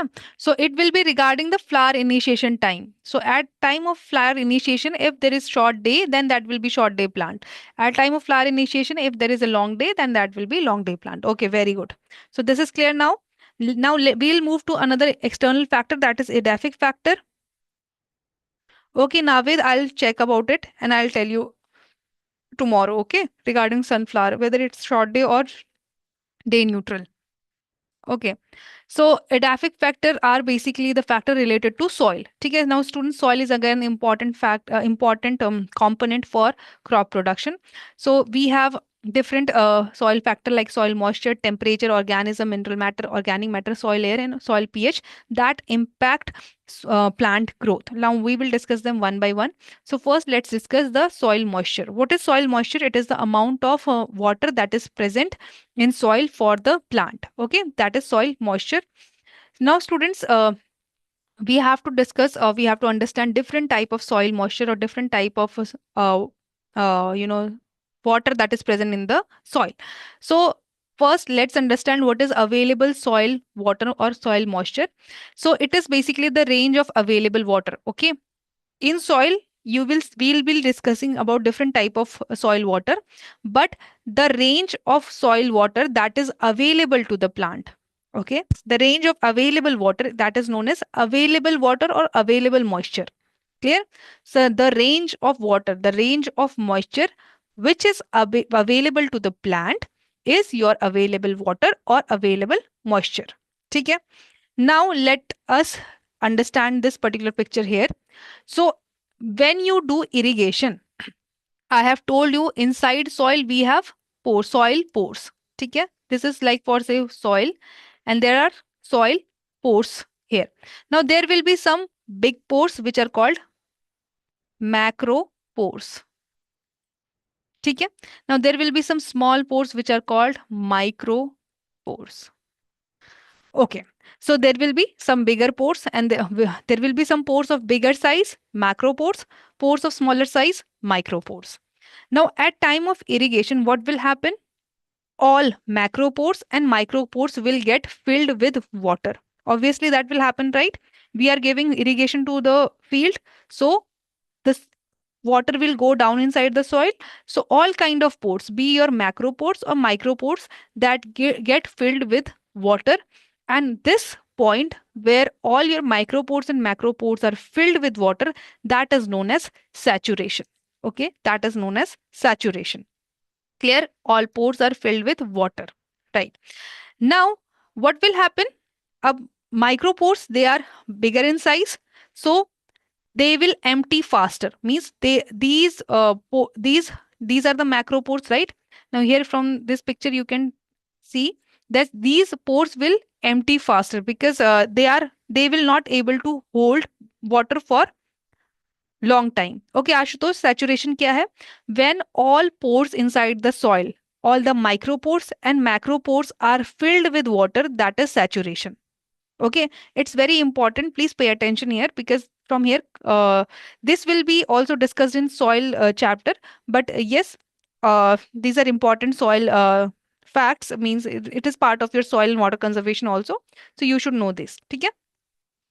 So when all macro and micro pores are filled, that is your saturation. Now what will happen?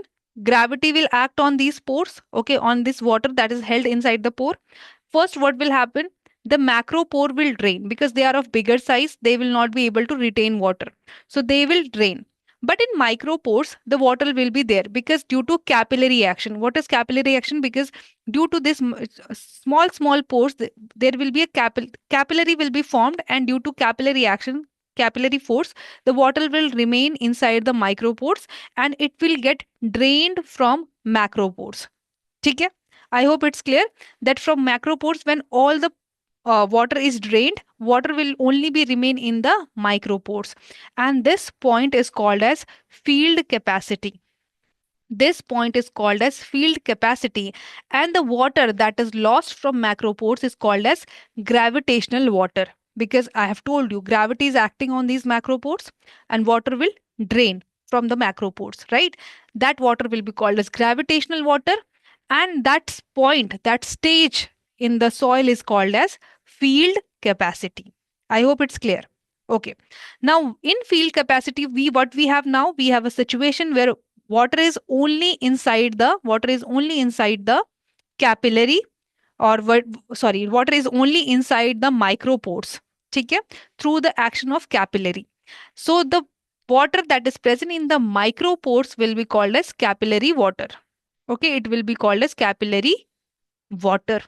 Okay, and that point is field capacity. Now what will happen? The plant will take water. Okay, now plant will absorb water, and the available water to the plant is the water that is present in micropores, because the macropores have already drained. Okay, that was not the available water to the plant. The water that is present in the micropore is the available water to the plant. ठीक है? Now plant will start taking up the water, and the water content in the soil will start depleting. This micropore will start getting emptied, okay, by absorption of water through plant. Now there will be a MAD, which is the maximum allowable depletion. What is MAD? Basically, it is the extent through which we can allow this micropores to drain, or we can allow water to take up this water, plant to take up this water. ठीक है? So it is basically 40 to 50%. When 40 to 50% of this um, water which is there in the micropores has emptied, we need to again irrigate the field. Okay, we need to again irrigate the field so that we can again refill these micropores. But students, if that is not the situation and we do not irrigate the field, what will happen? The moisture will start depleting further, right? It will deplete and it will reach a point which is known as permanent wilting point. Now, at that point, what will happen? There will be no moisture available to the plant and the plant will wilt. That's why it's called permanent wilting point. Okay, it is called permanent wilting point. Here at this point, there will be no moisture available to the plant. Okay, and plant will wilt. Wilting is basically the plant will lose turgidity and it will fall. ठीक है? There will be no rigidity in plant. Okay, Sahil is saying, please explain field capacity. So, Sahil, what is field capacity? See, see this picture. ठीक है? At saturation, all your pores are filled. Now, as the time passes, your macro pores will start draining. All your macro pores will start draining. Okay, and when all your macro pores have drained, okay, your gravitational water have flowed down into the soil. Only the water will be available in the micro pores. ठीक है? And this is called the field capacity. This stage is called the field capacity. And the water that is present in micropores right now at this point of time, at the time of field capacity, is the available water to the plant. Okay. Also, it is known as capillary water because it is held there with the help of capillary force. Okay. Okay. Now, I hope now this is clear. Saturation, filled capacity, and permanent wilting point. Now, students, apart from permanent wilting point, we have ultimate wilting point also. What is this ultimate wilting point? Dekho, at permanent wilting point, like for say, permanent wilting point is reached. So at this point, if we will give irrigation again, the plant will again regain its turgidity, means the plant will revive itself from wilting. But if this condition prolongs, then it will reach ultimate wilting point where plant will ultimately wilt and die. At this point, at ultimate wilting point, there is no chance that plant will revive again if we give further irrigation. Clear? Clear? I hope now it's clear, right? Any confusion, please let me know. Okay, so students, gravitational water, I have told you it is a free water that moves down through the root zone, okay, due to force of gravity, and it is not available to the plant. Capillary water, I have told you it is held in micropores, okay, so this is the available water to the plant. ठीक है? Then we have hygroscopic water. So students, at this point when permanent wilting point is there is still some water in the soil, but that water form a film outside the soil surface. A film of water is there around the soil particles. ठीक है? These are soil particle. So a film of water will be there around the soil particle, and again, this water is called as hygroscopic water. Okay, this water is called hygroscopic water, which is tightly bound around the soil particle. And again, this hygroscopic water is not available to the plant. Okay, that is why the plant is wilting. Okay, so we have another type of water here, which is known as hygroscopic water. And this is basically a thin film of water which is surrounding the soil particles. Clear? Clear? Any doubt? Any doubt? Okay, so this is a picture which shows the effect of all these things on plant. So students, if we have this saturation point, where all the macro and micro pores are filled with water, and if this situation prolongs, what will happen? Your plant root will not able to breathe. It will not able to respire because there will be no air inside the soil.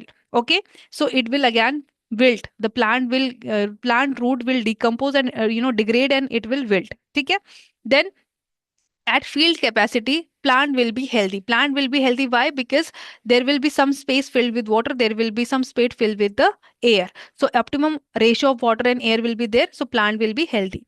And at point of permanent wilting point, where the hygroscopic water is present and there is no water available to the plant, at that point also plant will wilt. ठीक है, so these are the thing. Okay Anamika, hygroscopic water क्या है? देखो, permanent wilting point, when there is a permanent wilting point, ठीक है, at that time मैंने क्या कहा था कि हम अगर इरिगेशन देते हैं तो plant will revive itself. But at permanent wilting point, it's not the case that there is no water inside the soil. ठीक है, water होता है, but it is surrounding the soil particle as a thin film, as you can see in the picture. एक thin film बन जाती है water की around the soil particles, and this film of water is so tightly held by the soil particle that again plant do not have access to this water. Okay, so plant will wilt. So जो ये water है that is surrounding the soil particle is your hygroscopic water. Yes. Okay. I hope it's clear now. Okay, now students, apart from soil water, soil temperature is also very important. Okay, there should be optimum soil temperature. Okay, so that all your microorganisms that are residing in the soil can grow well, and they can provide nutrient to the they can form, or they can make these nutrient available to the plant. So soil temperature be important hota hai for plant growth. That is the thing that is required to need to be required here. Okay, that you know.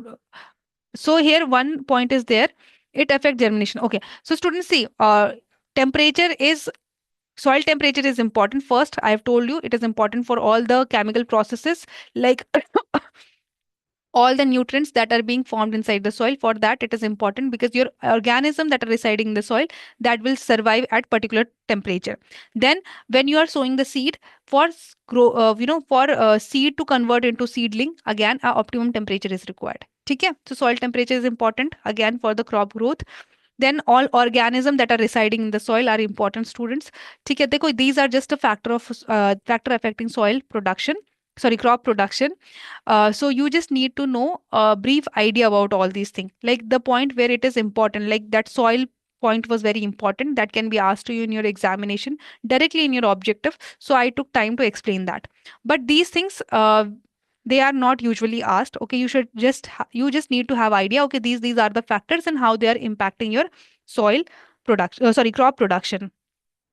Okay, so soil organism have also again its impact. So there are different types of soil organism present. Okay, there are bacteria present which are decomposing all the organic matter, and through that organic matter, nutrient is getting inside the soil, getting built in the soil, which is being taken up by the plant. Okay, then your earthworms, which are the organism which is helping in churning the soil, and it is also increasing aeration in the soil. Okay, also earthworm cast, the excreta of earthworm is adding nutrient to the soil. So there are different types of organisms that are found in the soil. You can see the table here, or there are protist bacteria, actinomycetes and algae present.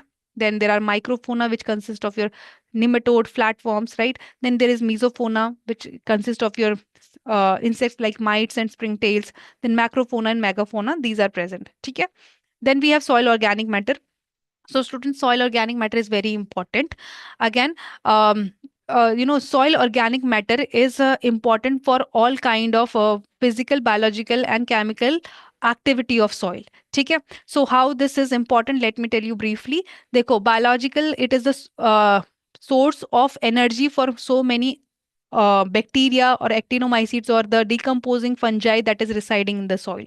ठीक है? If we will add more soil organic matter, if we will add more organic matter to the soil, there will be good activities, or these ये जो organism है soil में, they will have more source of energy. Okay, they will flourish and they will increase more nutrient content in the soil. Okay, then it is also important for soil physical structure, means जो soil का physical structure होता है, it is important. Organic matter is important to retain that stability of soil structure. ठीक है, जो soil के structure है वो improve होते हैं by adding organic matter. Also by adding organic matter, जो आपका water retention है, water retention is also increased in soil. ठीक है, because organic matter increases the pore space inside the soil, so there will be more retention of water. Also, organic matter help in thermal property. Basically, it maintain the temperature of soil. Okay, when organic matter is added, so it may help in maintaining the temperature of the soil. Hence, it help in uh, you know crop growth. There are so many chemical properties of soil again which are dependent on soil organic matter. So there is cation exchange capacity. Cation exchange capacity क्या होती है? We will be understanding that in detail. Uh, in coming classes of soil. ठीक है, but yes, for cation exchange capacity, basically this is involved by the nutrient involved, related to nutrient. This is related to nutrient exchange in the soil. For that, soil organic matter is important to maintain the soil pH. Soil organic matter is important, right? So there are so many things in which soil organic matter is important, and that is again helping in your crop production. Okay. Next is soil air. So students, there should be optimum soil air also. Okay, I have told you that a plant root need to respire. So there will be optimum, if there will be optimum amount of oxygen and carbon dioxide around the soil root, plant root, then only it will be able to grow well. ठीक है? That's why soil air is also important. ठीक है? Then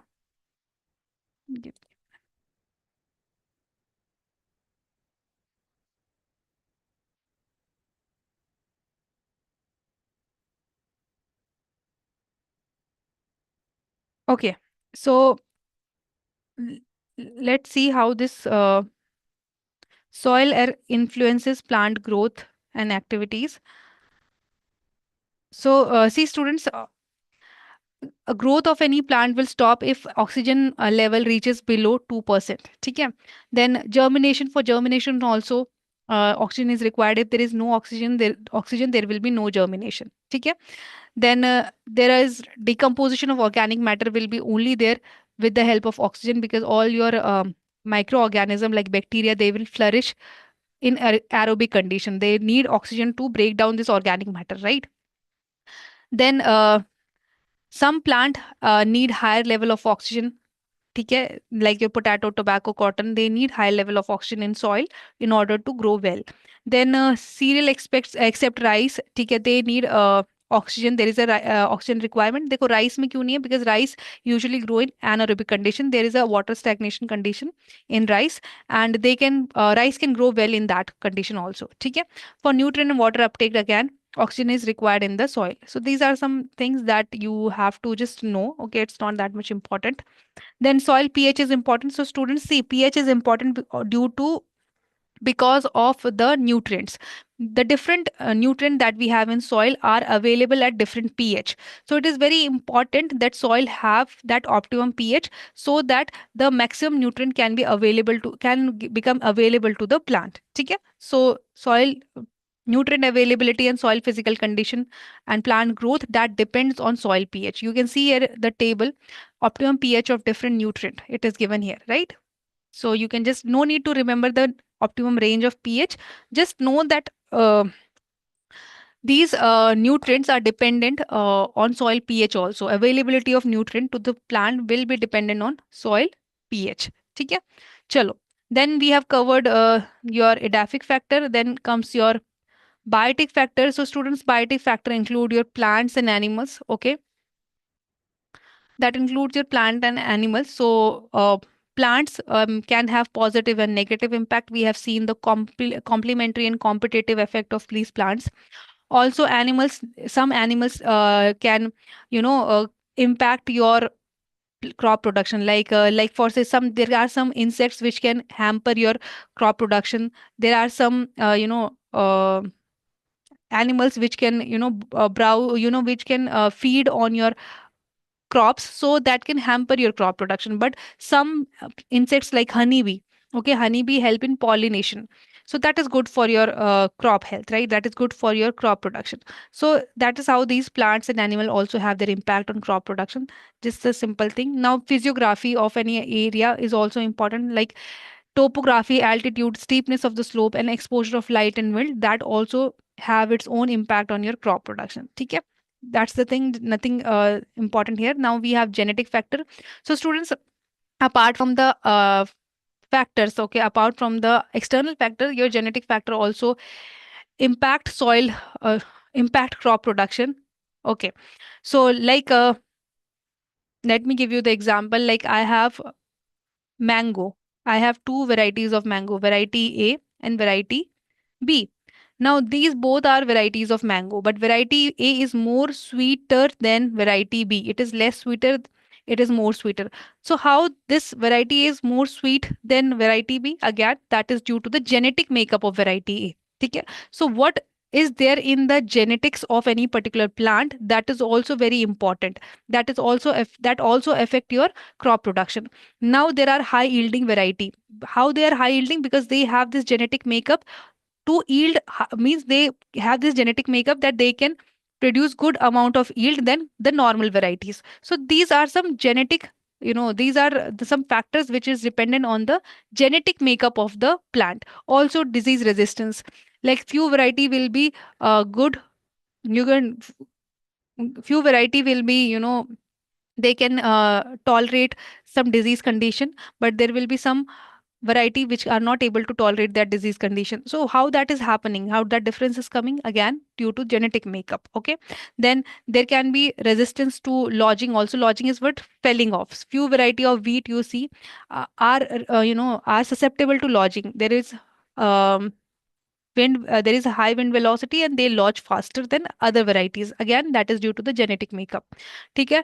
Then for drought and salinity tolerance also, there are some genetic makeup.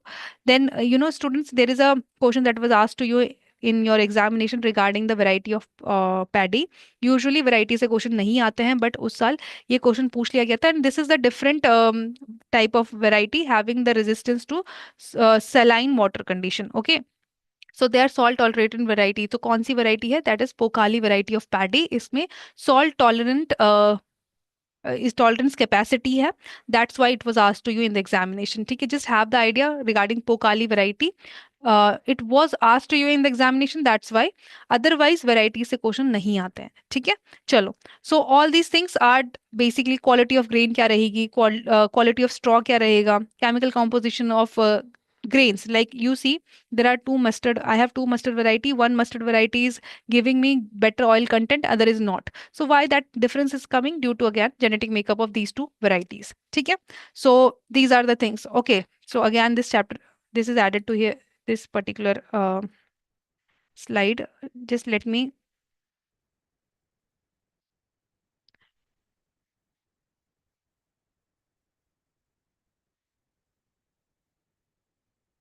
So students, yes, that was the last slide. Okay, weed we have already discussed yesterday, weed topic. Okay, now if you have any doubt, please you can ask me.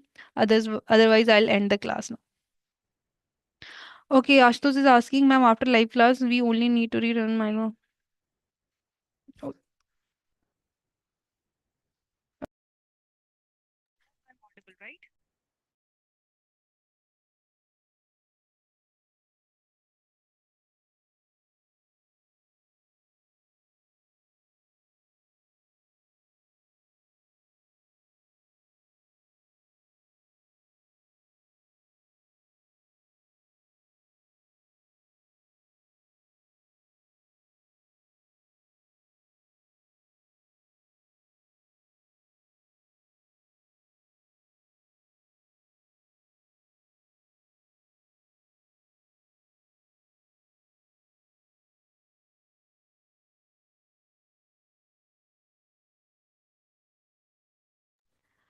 Okay, Ashutosh, after watching these live classes, you just need to go through the summary sheet and mind map. Okay, that will be sufficient. Okay, that will be sufficient. No need to go through concept notes. But summary sheet you have to do in very good. You have to be thorough with the summary sheet. You can leave concept notes. Based on how to remember the fact like optimum temperature.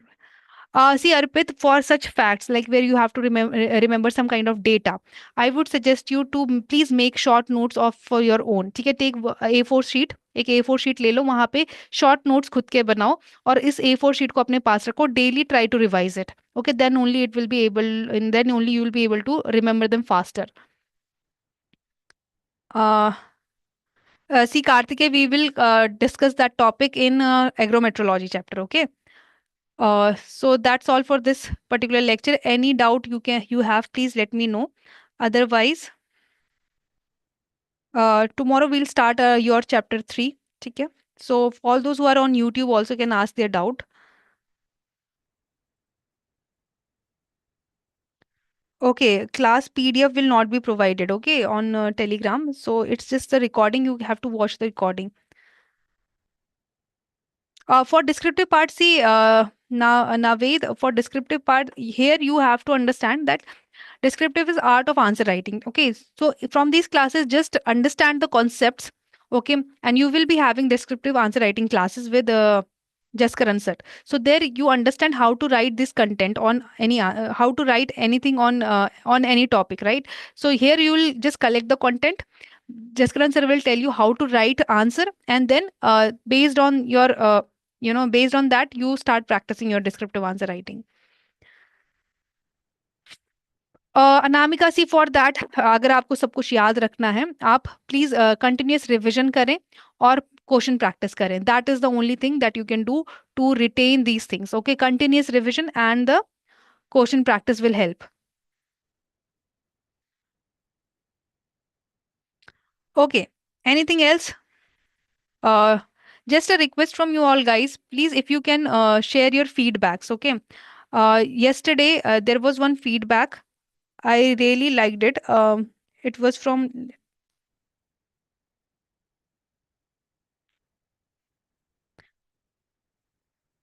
it was from Mahesh. Okay, it was quite motivating for me. Okay, so thank you so much, Mahesh. And I request everybody to please, if you can share your feedback at edutap.co.in. ठीक है, this is the mail ID. If you have just 2-3 minutes to spare, please can you write feedback of these classes, because it's not just for me but the team also wanted to know how these classes are going on. ठीक है, also if there is any feedback for me also that how can I improve on these classes, please do write it. I'll surely work on it, and I just need to know that how these classes are going. Please आप इस class के बाद 1-2 minute निकाल के अगर ये feedback लिख सकते हो तो please that will be very helpful for me as well as my team. Also it will be helpful for me to improve my content and delivery of everything in coming classes. अच्छा, Anamika, book for practice. देखो Anamika, as such जो आपका नाबार्ड का agriculture का content है वो काफी concise है और बहुत ही सेलेक्टिव है, राइट? सो अगर आप एग्रीकल्चर की कोई बुक प्रैक्टिस के लिए देखते हो, like SR कांतवा is a book, objective book of agriculture, वहां पे आपको डिफरेंट टाइप के क्वेश्चंस मिलेंगे, बहुत अलग अलग टाइप के और इन डेप्थ क्वेश्चन मिलेंगे. Again you will feel frustrated क्योंकि वहां पे बहुत डेप्थ इन डेप्थ क्वेश्चन होंगे, सारे सॉल्व नहीं होंगे. सो माई रिक्वेस्ट इज, देखो, practice question from the question that is given in you to you in the course. उसके बाद अगर आप एडिशनली गूगल में जाके और जगह से और प्लेटफॉर्म से क्वेश्चंस अगर कलेक्ट कर सकते हो तो प्रैक्टिस क्वेश्चंस फ्रॉम देयर. ठीक है, but you have to be आपको सिर्फ नाबार्ड एग्जाम के ओरिएंटेड ही क्वेश्चन प्रैक्टिस करने हैं. अगर I will suggest any book, that book will have question from in depth agriculture also. ठीक है, तो या तो आपको वो बुक में सेलेक्ट करना होगा कि ओके इस टॉपिक से ये वाले क्वेश्चन करने हैं और ये वाले क्वेश्चन छोड़ने हैं, then again that will be another task for you. तो अगर आपको कहीं और प्लेटफॉर्म से भी क्वेश्चंस मिलते हैं, you can do it. Okay, see PS current tab जो है वो it get updated monthly. Okay, monthly updation होता है करंट टैब का. Okay, Okay, Aditya has asked, is there no negative result of blind tillage? Aditya, no, there is no negative result. Rather, sometime can what can happen कि there can be breakage of some plants. ठीक है, क्योंकि blind tillage हम crop के ऊपर करते हैं, तो कभी कभी plant can get damaged, but rest there is no negative impact. Okay, you're welcome, Anamika. Uh, okay, anything else?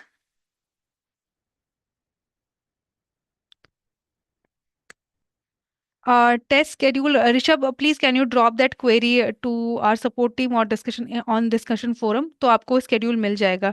Test का schedule. I think that is there in the course. ठीक है, I'm not sure about it, but please write to the support team. They will surely guide you on this. Anything else?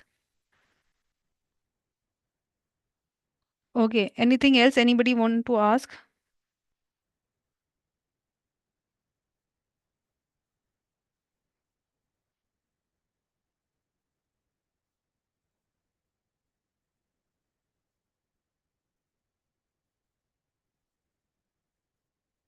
Okay. Okay. You're welcome. PS Rishabh, Mahesh, Ashutosh. Okay. Thank you so much, everyone. And just a request before leaving the class, please do provide your feedback. Okay, that will be really helpful. Okay, so we'll meet tomorrow from the next chapter, that is farming system.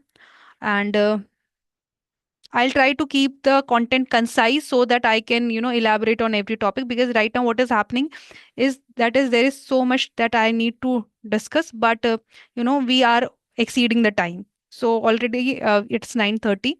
So I'll try to be concise. I'll just try to bring only important topics from tomorrow onward. Okay. So if that work for you, otherwise anything you wanted to suggest, you can write for me. Okay. So okay. Thank you everybody. Thank you Rajiv, Falgun, Rufus and Devjyoti. Chalo. So that's all. I hope. Okay. Before leaving, do your homework, please. Okay, you're welcome, Prathamesh. Do your homework, read summary sheet. Now, by tomorrow, your second chapter should be done. Okay, your second chapter should be done, and you should also practice question today's or of today's topics also. Okay, chalo, that's all. Thank you, everyone.